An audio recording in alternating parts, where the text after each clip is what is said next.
Good evening, everyone. My name is Susan Reyna Guerrero. I'm here today with Meldio Salter from the Erickson Institute.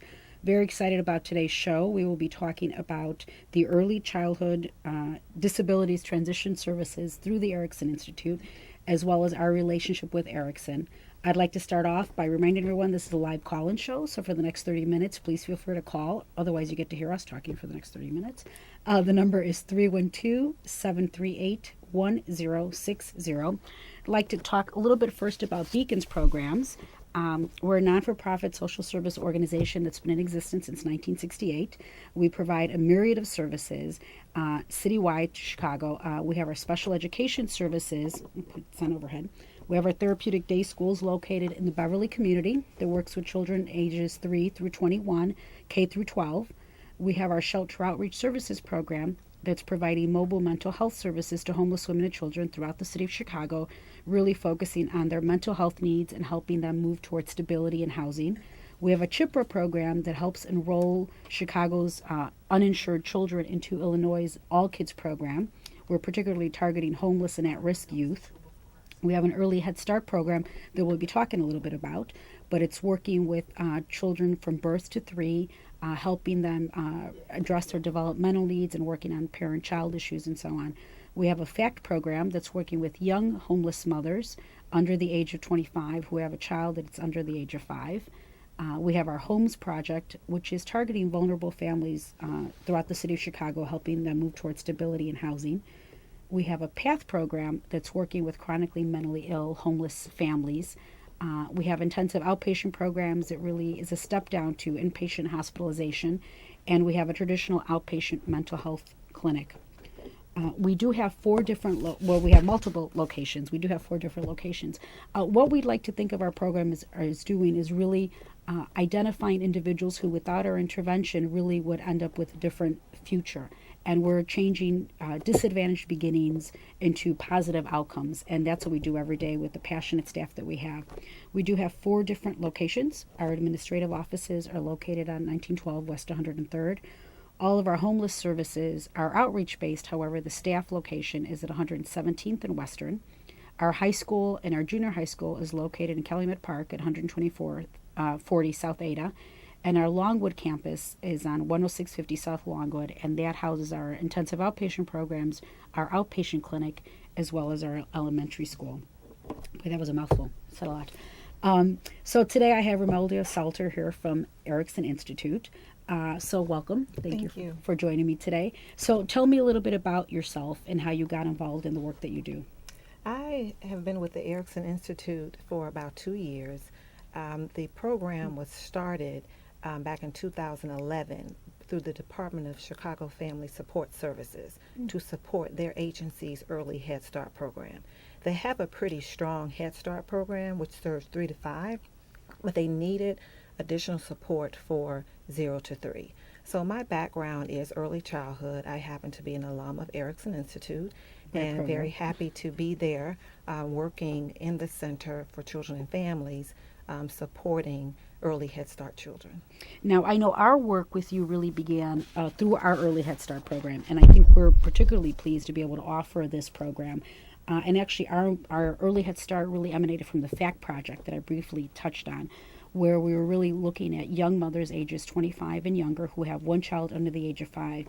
And really we're identifying that a number of those families don't have a lot of access to traditional resources, such as Head Start. And through our relationship with the Department of Family Support Services, we were able to secure a grant for home-based early Head Start services, particularly targeting homeless families. So I'm going to put a criteria about the early Head Start program. So and we're one of many programs, and I know you'll talk a little bit more about that, but we're supporting children ages 0 to 3 and their families through home visits and group socialization experiences.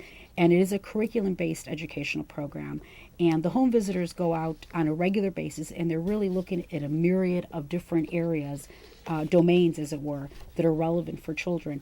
And our work with you really emanated from some of the eligibility criteria. And maybe you can talk a little bit about it is a federally funded program, so as such there's all kinds of regulations and so on, but one of them is that 10%, the goal is to have well, describe a little bit about this 10% because that's important. Sure, absolutely. The federal government requires that Head Start and Early Head Start programs have 10% of their enrollment with children with disabilities. Therefore, those in Early Head Start can be center-based programs, they can be home visiting programs such as yourself, such as your program, or they can be family child care home programs. And so out of that, we currently work with approximately 18 agencies, and in those agencies, there are about 71 center-based home visiting or family child care home that serves about 900 children. Wow. And so out of the 900 children, there are approximately 10%, which is about 90 children with disabilities. And let me, so you are, Erickson is the only program that's doing this.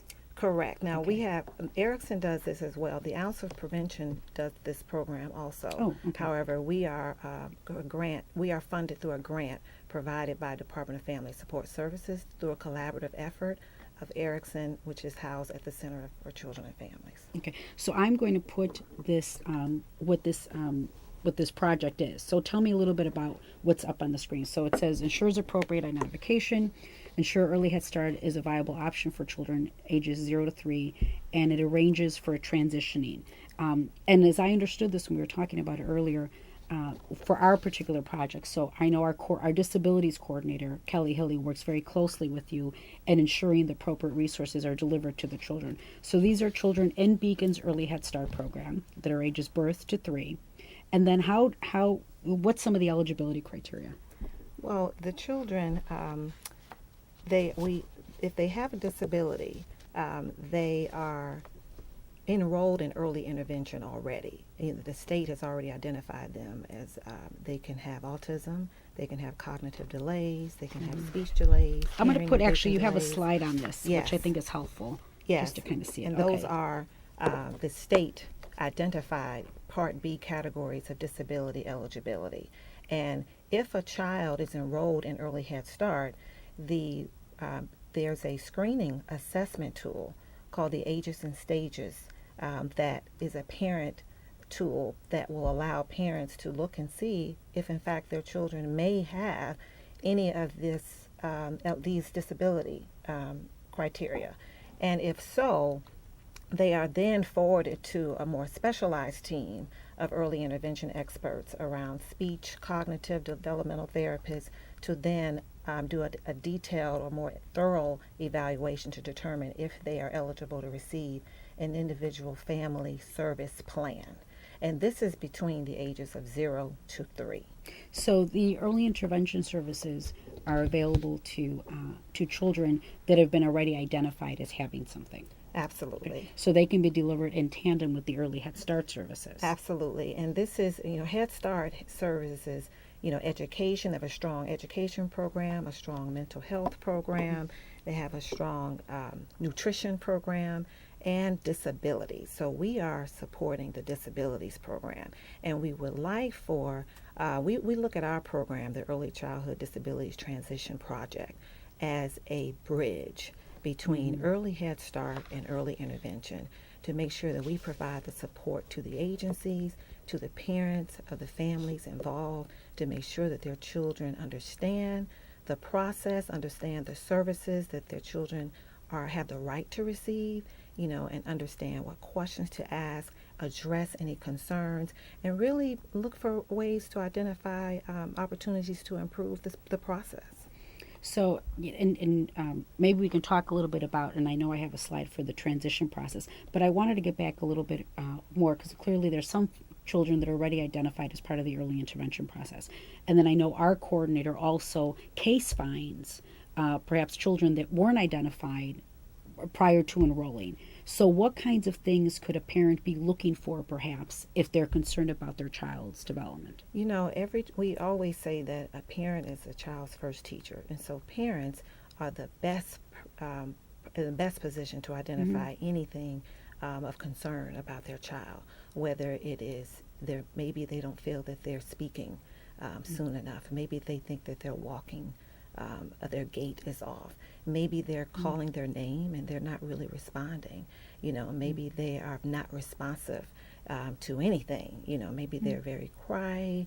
maybe they whine a lot, maybe they're very clingy, or maybe they are not learning to the speed progress the way the parent feels that they should. Sometimes parents do compare their children to other children. However, but anytime a parent is concerned, it is legitimate and it should be addressed. And I know that's something that through the Early Head Start, there are some baseline assessments.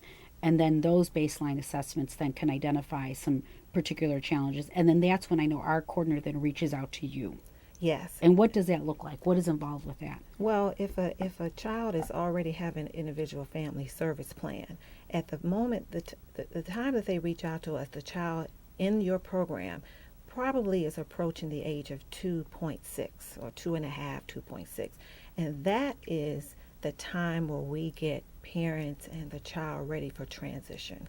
And what is transition? Transition is when we're preparing that child who is receiving early intervention services to see if they would be eligible to receive services through Chicago Public Schools Early Childhood Special Education Program.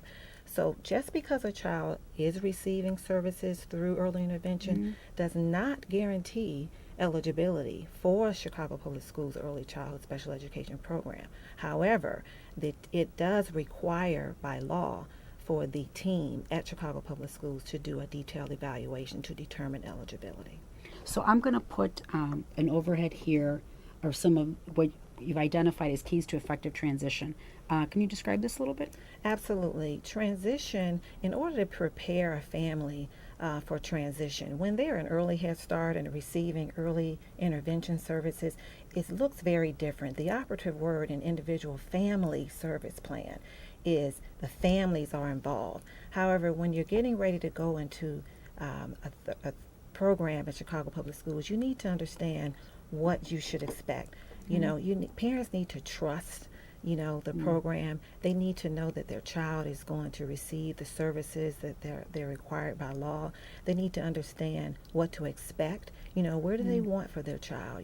What type of progress do they want their child to receive? Whether it's cognitive delay, whether it's speech impairment, whether it's vision or hearing impairment, or whether they're social emotional issues. Parents have a say and how much progress they want their child to have. And it's very critical for them to understand what questions they need to ask, any concerns they should address to the evaluation team that is comprised at Chicago Public Schools. I'd like to remind everyone this is a live call-in show. The number is 312-738-1060. Very happy today to have Romelda Selter here from the Erickson Institute. We're talking about the collaborative work that Beacon's Early Head Start program does with Erickson and the transition team. And we're just talking about the transition process. How long does that process take? I mean, you mentioned starts at 2.6, Yes. and clearly Early Head Start ends at 3. So then does it take that long to get the whole, 6 months to get the whole thing going? Absolutely, roughly? and that's Oh, why okay. it's very recommended that we start the process at 2.5 because the child's services should be received once they are turning 3. And so it could take that long because there are a lot of children, unfortunately, that need services, and there are not that many people that can provide the service. Okay. I understand we have a caller. Your question? Yes, hi. As I hear the services that you're providing for these families, is there anything the community could do in terms of giving you materials and things that you might need that help the families, on their way? That's a great question, actually. One of the things that we always do look for is that we've talked, the families that Beacon in particular works with, there's poverty issues, there's lack of resource issues, and one of the things that we know the Early Head Start program is always looking for is support in items. We have, the team uses a lot of developmentally appropriate toys and other type resources for the families to support them. So yes, I can put some information on at the end in terms of we do look for donations and support, and actually the Early Head Start does a big fundraiser at the end. Actually, it's coming up, or I think in the fall that they're going to be doing it. Our Beacon Buns for Homeless Kids, I think it's called. So yes, there is opportunity for the community to support us because I think one of the things that it's so important for the families is to have them have the proper tools, what they need to be effective parents, and to have we always emphasize a good stimulating home environment for the child that really responds to their developmental needs, and that's something that's important. So that's a good question. Earlier we were talking about this transition process. It takes so long, and does your team advocate with them, or is it really a parent education model where you're explaining to them what to ask, or can you sit with them through some of these processes? Absolutely. It is just a parent education program. We really believe that early intervention is critical, and with that comes empowering families. And so it's really important to have parents ready to ask the right questions.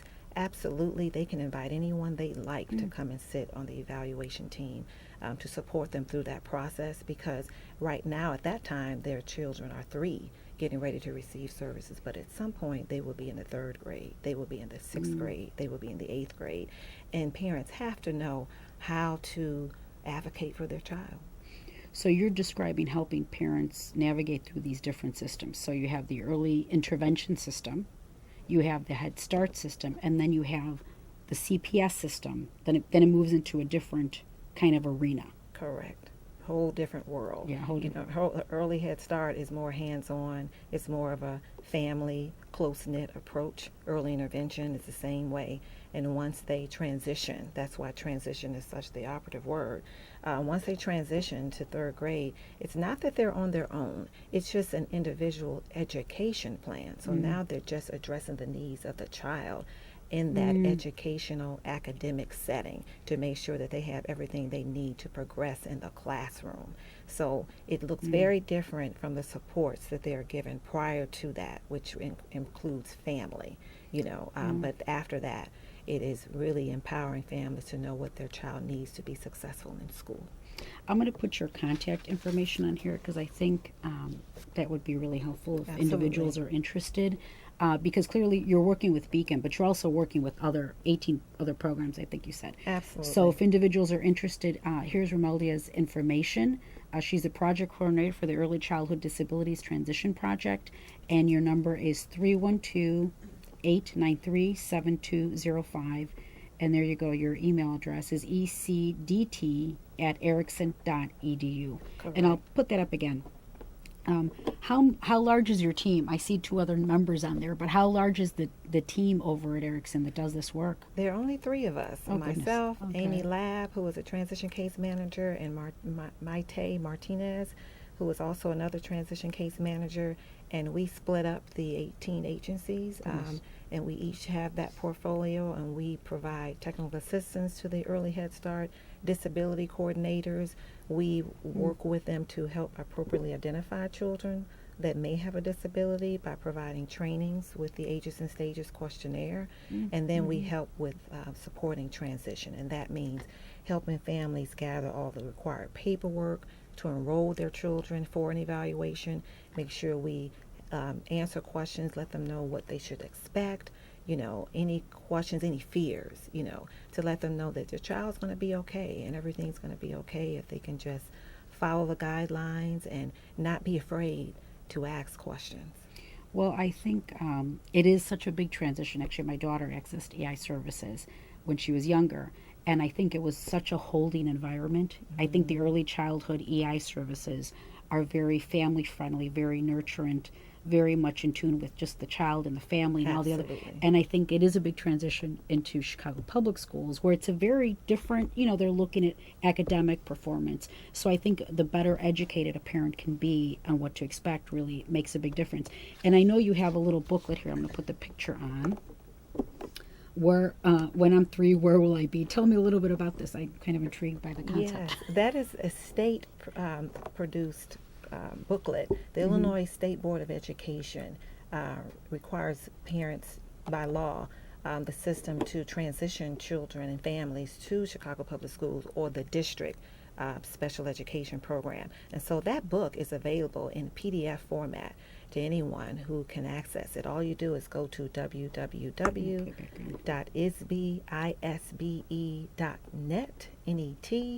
and families can just access when I'm 3, where will I be, and they can print out all the copies, or they can just surf through the web and access it. And if anyone is looking for a copy, they can feel free to email us or Yeah, I'll put contact that us, on here. and we'd be more than happy to send a copy. Okay, and the number again is 312-893-7205. I would imagine also, just for parents, that could be just a helpful resource, even if you're not necessarily in an EI program, or I think just kind of parents are anxious on what is my child on target, is there other things I should be doing? So I could see where that's kind of a handy resource. Yeah, absolutely. Because, parents, we have developmental milestones. And we, at each stage in a child's life, we pretty much have a milestone where they should be. And if they are not, and there are some red flags or questions or concerns, parents should not be afraid to ask. Teachers will support them through the process, or any other advocate in their corner can support them through the process to make sure that their child's needs are addressed and that they know how to do that. In the meantime, that booklet also gives them tips and suggestions that they can do, like talk to their child, read to their child, Put it back sing up and again. play to their child. So there is not detailed information, but it gives them good resources to be able to access little simple things that we take for granted that really make a difference in a child's progress, particularly academically. So when I'm 3, where will I be? I'm sure if you probably just Googled it, it You would sure probably just can. come up It like a will. resource, as a resource. So in your work, do you have any particular a story that you can recall of a family and an outcome and a transition that really made you realize why you're doing this work? What motivates you? I love to help families, and I love to make sure that we support our children. It brings joy to us when we receive calls from families that we may have helped a year ago, and now we find out that their children may be enrolled in a school, receiving services. They're happy, and maybe they may not be happy, but to call us and tell us that we helped them and that we supported them and we answered any questions. And we do make ourselves available to families. The interesting piece is that early intervention, once a child is 3, the agencies do not work with the families anymore. However, when a child turns 3, we still want to communicate with the families. We'd like to know how they're progressing. We'd like to know the success of the child, how the families are feeling, and any other questions or concerns they want to ask and have addressed as they move through, because there's always room for improvement with all of this. This is a very complicated concept. Special education, early intervention, disabilities, transition, and so we always want to make ourselves available. So it brings us joy when we hear good stories, and when we also hear that children are no longer eligible for services. That's always good to hear as well. They've met their goals. They've met their goals. Yeah, well, I'm putting pictures up of some of the kids. I know some of our kids that we've worked with over the years, and I think when you're describing the sense of accomplishment and the feel goodness, just made up a word, that that the staff feel when we see our kids progress, and we see the joy that the parents have in seeing their children progress. And we know that builds the bonds between the parent and the child, and we know the importance of that for the children's long-term, health and self-esteem and academic achievement, and that really just means so much for us to be able to feel like we've helped in that. That is so important. So we're kind of running out of time. So do you have any final thoughts or comments? I'm just very thankful that you have us here on this show, because it's very important for us to have sustained collaborations, so that we can build bridges with agencies to make sure that we get the best for our children. So the Early Childhood Disability Transition Project at Erickson Institute Center for Children and Families, we are very open to recruiting families who believe that their children can have early Head Start as an option. We work with early intervention agencies to make sure that they understand that early Head Start is a viable option so that we can do collaborative care. And we just always like to build bridges with agencies, community services, programs like yourselves, to make sure that we are meeting the needs of our families and making sure that we are problem solving, and so that if there are any hiccups along the way, that we can talk to the powers that be to make sure that we can, get some answers and possible solutions and make things better for our children and families. Well, thank you. I think for folks like Beacon, non-for-profits in the community, it really makes a difference to have large, educational facilities such as Erickson and a very highly regarded organization such as Erickson for us to be able to work together. I know some of our staff have been trained through Erickson, so it's an excellent, excellent program. And I think this type of collaboration really makes sure that we're meeting the needs of a very complex population. And Beacon really, that's our committed mission and our population that we work with, is those folks who really don't normally go to the clinic and hang out, because they have so many barriers. So I think, it's definitely a win-win for both of us. So I'm glad you were on the show today. Thank you for having me. I'm going to put a few things that are going to be coming up very quickly. We're running out of time. This is our website, www.beacon-therapeutic.org. Tomorrow, it's kind of feel like we're selling fish, but tomorrow we have a pizza promotion. So if anybody orders from Home Run and Pizza, Beacon will get a portion of the proceeds. And the other big thing is the Skyline Plunge coming up this Sunday. We are still accepting donations, where I'll be rappelling off of 27 stories on Sunday. So see everyone next week. Thank you very much, Romeldia, for joining us. And thank you. Thank you for having me.